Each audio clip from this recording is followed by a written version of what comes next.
first of all, what do we want to define as success? Because everyone's success metric is a little different, right? Some people want to be known, some people want to be famous, some people just want to do really good at their job, right? So or some people just want to get a job. Yeah, exactly. Yeah. So it really depends on what everyone's definition of success is. But I think the most common thread in the United States would definitely be persistence and willing to like really, really hard to work at. Like, I think one, not being discouraged by failure is extremely important. Persistence, because the United States has a lot of very, very successful people, a lot of very talented people. So it's not unusual where, like, let's say you are looking or you're applying for a job, somebody else gets that job ahead of you, right? So what are you gonna do? You can either cry or you put your head down and apply to a lot more jobs, right? And just keep grinding through the tunnel, because if you're starting off, that's extremely important, because there might be a better offer, there might be a better job, there might be a better circumstance situation, but regardless, you will run into failure at some point in your career, so you have to kind of plow through, right? Same thing as if you are trying to be an influencer, right? Like, you have to just keep putting out content. If you're a content creator, you have to keep putting out content. Consistency. You can't let low views or low engagement on a couple of videos discourage you, right? You have to be persistent and just keep doing it. Yeah, I think I'll add to that. I think it's also very important to be not afraid to pitch yourself, because like you said, a lot of other outstanding people are here, right? But like, what can make you stand out is, first you have to be known, and you cannot be afraid or shy away from how you make yourself be known. And in that way, you have to know how to frame yourself and be able to pitch yourself, because sometimes people are not incapable. They're just too like insecure to be able to put themselves out there and say to the world that I can do this. Too self-conscious. Yeah. And like, before they even start, they do not even wanna start, because they feel like they become the most or the harshest critics for themselves. I think it's really important to not feel embarrassed by a lot of stuff. You have to grow kind of a thick skin to it, right? Because some people would take like a rejection personally. Some people might take, losing the opportunity personally, where it's like, it's reflective of themselves instead of like, it just might not be the right circumstance, right? Yes. So sometimes the worst things that you can imagine will not happen, right? Yeah, exactly. A lot of times. Okay, so if you can go back, so we want to give like some piece of life advice for people navigating their 20s. They're about to be 20s, or they're feeling sad because they're about to leave their 20s. What do you think should be the most practical advice, or something that you have learned from your 20s? I think it's definitely that we all overestimate the amount of things that can be done in a short amount of time, and we underestimate the amount of things that can be done over a long period of time. So mathematically or finance, right? Like, let's take the rule of 72, right? Like, whatever the interest rate for something is, you divide by 72. That's how long it takes to double something. Oh, right? really? Yes. Oh, so like, let's say if you're getting 1% better every single day, that means in 72 days you will be twice as good as you were when you started, right? Oh, okay. So the same thing applies. Like, you might think you can do, like, it's very common for you to be like, okay, in this 1 month, I'm going to master this skill, right? And then at the end of the month, you might be discouraged. It could apply to anything, right? It could apply to your strength training, working out, losing weight. You're like, I'm gonna do, like, every single week, this is what's gonna happen. And then when you overestimate the amount of progress that's gonna take, or you're supposed to make in that time, it's really easy to get discouraged. Like, that's happened to me before, right? And that's something I learned. Okay, what truly gets you somewhere isn't the short burst of energy and focus you have in something. it's being consistent and working on something over time. Because like you do it a year or 2 years later, you might not think you've really gotten better, but you've gotten so much better from you starting, right? Okay, that's So. really good. And I think it's also very important to not wanting, like, just to add up to your points, not wanting everything to be done instantly. Yeah. Like, it actually matters that you trust into the process and the progress you have made during that process. Yeah. And the other things, what else do you think? I think it all kind of revolves around that. Yeah, for me. and like you cannot expect all the wonderful things should happen in your 20s. It's true that you might have the most energy, but it doesn't mean that your life ends when you are leaving your 20s, right? Or like you cannot achieve anything more. There's so many successful stories of like CEOs starting in their 50s, right? 60, 70, Exactly. Colonel Sanders, KFC, Exactly. right? So, And like some of the biggest startups, woman-led, they also started their startup journey when they hit 50. So like, I think it's more like you push yourself because you see social media and people only showcasing what's the best currently happening to themselves, and that's kind of mislead you into something. Oh, well, you have to achieve everything in your 20s, or if you could not achieve something when you hit 30s, it means that you're kind of failing in life. That's not true. I think it kind of ties into the original point about persistence, where it's like if you persist and you keep doing something, like maybe it might all of a sudden happen in one day, right? Like let's say, for example, going viral, right? Yeah. You might put a lot of content and then suddenly it's just one post is what it takes. Only one. To explode and go viral, right?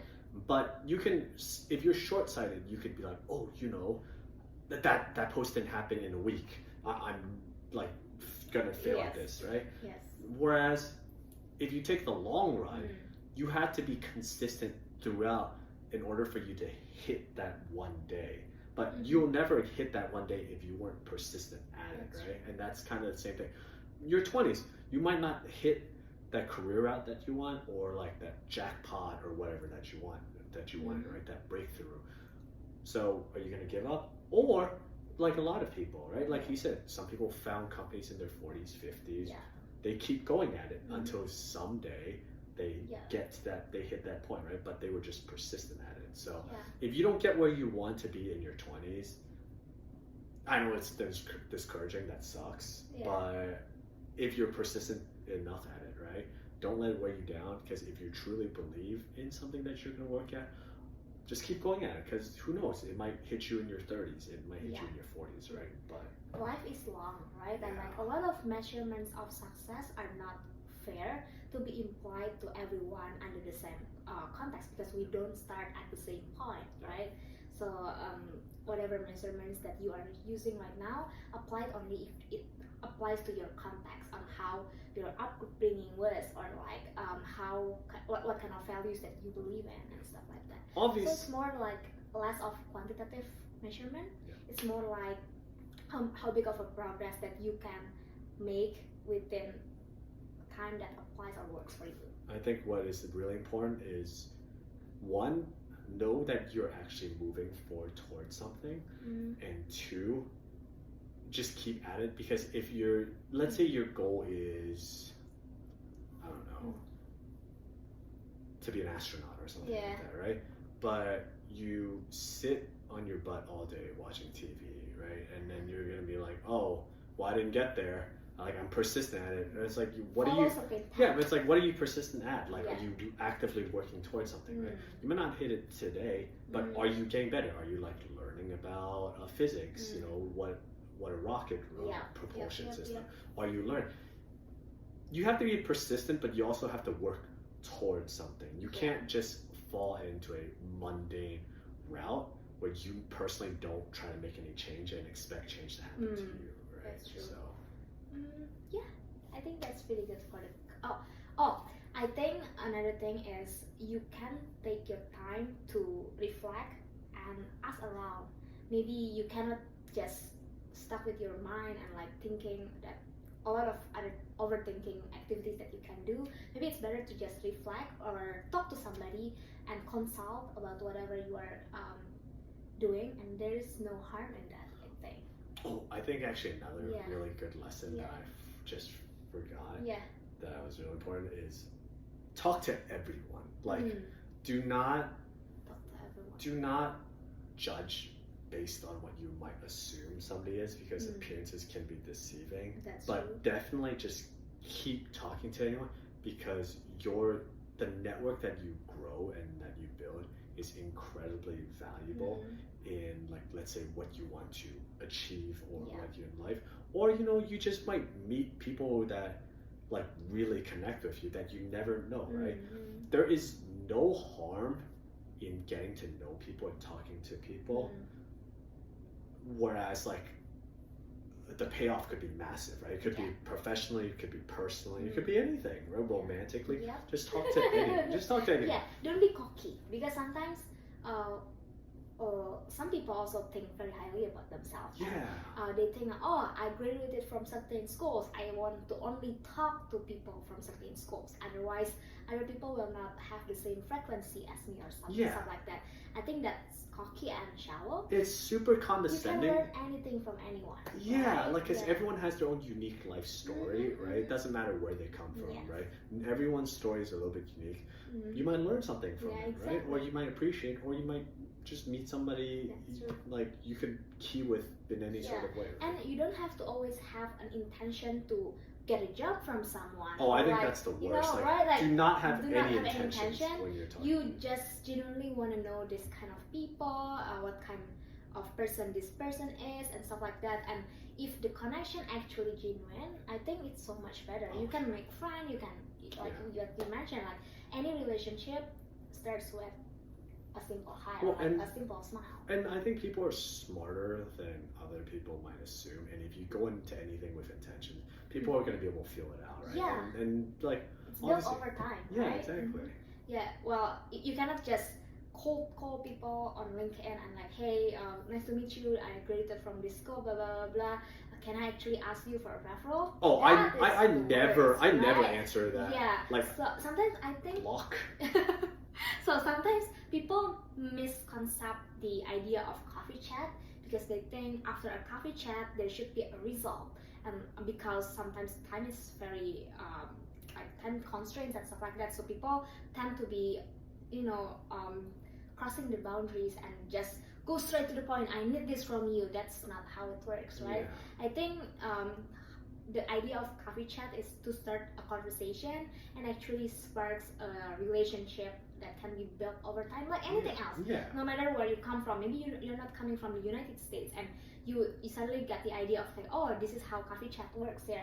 But like what you did back in your country, that's also things that I think I can share from my masters. When they said, oh yeah, you only have like 9 months, everyone is rushing and they just go straight to the DM and like DMing the partners of law firms and stuff like that, without having the intention to actually get to know the firm or the person and stuff like that. People will just ignore your DM, Oh, absolutely. right? But if you just genuinely ask, hey, what's the culture there, or like how do you like your office and stuff like that, not expecting something in return as the output just because you have time constraint, because everyone has their interests, right? You cannot just put your interest, oh, I will always only be here for like a short year, so I need to be fast. But you cannot just negate the politeness. I think a good way to think of it is like a decision outcome tree. Yeah. Where you're like, okay, let's consider you Mhm. go into an interaction with intent and Yeah. without intent. Right. If you go in with intent and you skip past everything, Mhm. rejection as an outcome. You go into something with intent Mm. and then you get to know somebody. Yeah. There's a possibility Yeah, of yeah. like connecting with people, right? Mm. You go in there with no intent just to figure out. There's a possibility, Mm. if they find a key, they'll let you know. If you go in without intent and you don't No, what to do. and you don't expect anything, then you never really Oh, like okay. met up with them That's in the true. first place, right? That's true. So like it's okay to have a goal, Yeah. to want to get in, but it's more important to go in without expectations and just get to know somebody Yeah. because they're not going to offer you just because you asked. Yeah. They might offer you or hook you up Maybe. if it maybe if they like you, right? Yeah. Or they think you're a good fit. But if you never even shown how you could possibly fit or get to know somebody as a person, Yeah. they're never going to. Yeah. Right? So I think the next lesson is like, do not rush anything. Do not feel like you are the center of the world, and just you just want to check this, that just because you are in a time constraints. And relationship is always built over time. You cannot just expect a slight DM can change your life forever. But still, do not be discouraged to pitch yourself. Definitely don't be. Like, cause if they don't answer you, that's fine. Like, the worst thing that they can say is a no, or don't even reply. Exactly. Right? But then again, in your 20s, I think one of the most important things that you have to learn is that a rejection is a redirection, or it's not the end of the world, and you have to be able to accept a rejection and how you bounce back. It's a speed bump. It's not. It's the speed bump. It's not you running into a wall, right? You can't go through a wall, but you could go through a speed bump just slower. That's really good. I think one last thing that we can discuss today is about how you perceive a woman after they're married.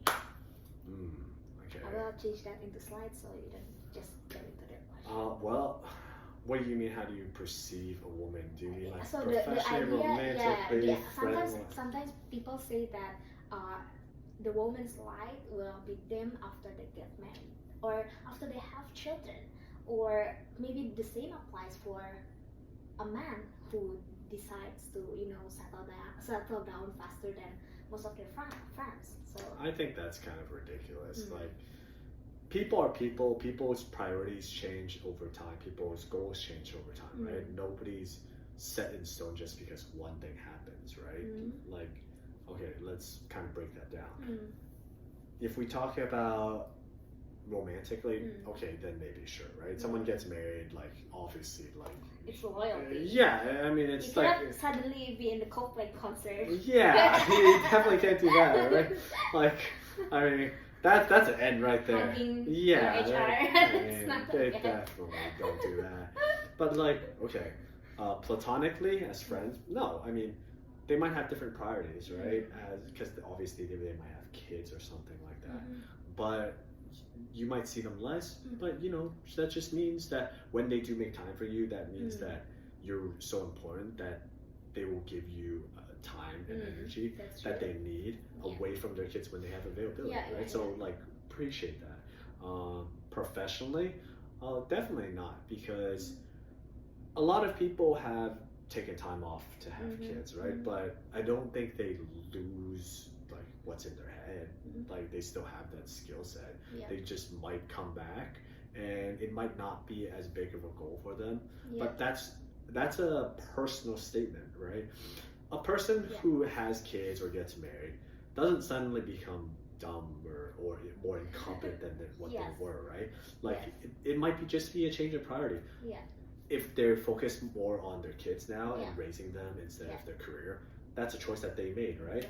But at the same conscious choice. But at the same time, I've met so many people, like global business developers, like CEOs, stuff like that, that they still had their drive and focus after having kids, and just like one of our friends, Susan, right? Susan Bryan, like, they're doing super well. She kept on grinding as an international buyer for like clothing and fashion, right? After she had kids, that didn't stop her. She still like shot up the ranks. Her husband pulled back a little and decided to support the kids, right? It depends on the situation, what happened, like the husband, whether like, the woman wants to keep working at it, what kind of situation that they're getting in. The husband maybe like pulls back a little while the woman wants to keep working at a CEO, right? Or maybe the woman wants to pull back a little bit more family, and the husband like keeps going, right? Like, every situation is different. Every single person is different. Every family circumstance, like professional circumstance, it's all different. You cannot say it is over just because one thing happens, right? True. Like a lawyer says, it depends. It depends. But that's true. There's no certainty, right? And I think most people have to understand that building your own family means that you keep your best support system around you, Yeah. right? And settling down, if you do that, right, like with a full conscious choice to settle down, it means just you get a consistent, loyal support system, and Yeah. that's supposed to be more empowering than anything else. Yes. Because like it is the family of your own choice, right? Like it's not a family you were born with or like you were born into, but the family that you choose yourself, and that should be the most empowering thing that you can do, right? And that is your support system. So more than anything else, I think you should feel empowered instead of being discouraged, because now you know, even though something is failing or like on the outside, you know, like you get rejections, you get a lot of maybe bad lucks, bad things, but you can always come back home to your family and you feel supported and you feel like this person cherish you more than anyone else, right? I think that's kind of what I feel. Yeah. Right. If you chose, if you feel that after you get married or you have kids and you can no longer like work towards a career, discuss with your partner. Yeah, discuss with your partner. And if you still don't have that support circle, that's not a marriage or like marriage or kid issue. That's a toxic partner issue, right? That's true. Yeah. So you have the right to understand and assert whether you are in a great relationship or not. It will be better if you can assert that before you get into the marriage. But sometimes people just make decisions. Sometimes they make mistakes, and you still get to assess and evaluate your relationship over time, right? Maybe it's something fixable, maybe it's not, and maybe it's time to leave and pack up or pack their things out and stuff like that. But it's always very, very important to talk beforehand so you know what you're planning on doing. That's true. Okay, I think that's good enough. Yeah. Okay, let's record some extra footage just for future content. Ooh, this place is called Treehouse. Treehouse. And they have a book about Treehouse. You can actually use this to, bond yourself with your family. I think this place is amazing because it's, first of all, DK Books is great. I grew up with buying these books at book fairs, and the fact that they have these books really tells you like this place, the Treehouse, it's right next to Google campus, right? So obviously they have a lot of facilities for professional events, meetings, whatever. Yeah. But it's also incredibly family friendly. Family friendly. So love this place. You can bring your family and enjoy Treehouse. Yeah. 10 out of 10. 10. Oh, 10 out of 10. Yeah. 10. 10. Yeah.